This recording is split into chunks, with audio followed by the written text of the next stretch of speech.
ప్రతిరోజూ వేలాది మంది భక్తులు ఇక్కడ స్వామివారిని దర్శించి సత్యనారాయణ వ్రతం ఆచరిస్తారు.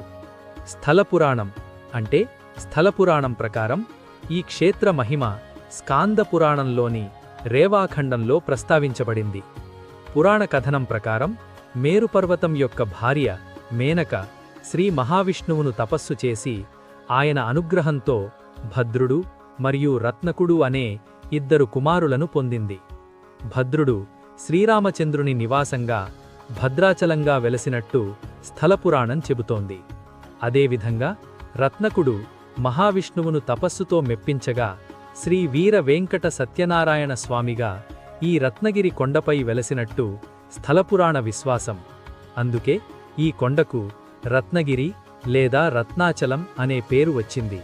ఆలయ స్థాపన చరిత్ర. ఈ ఆలయం క్రీస్తుశకం 1890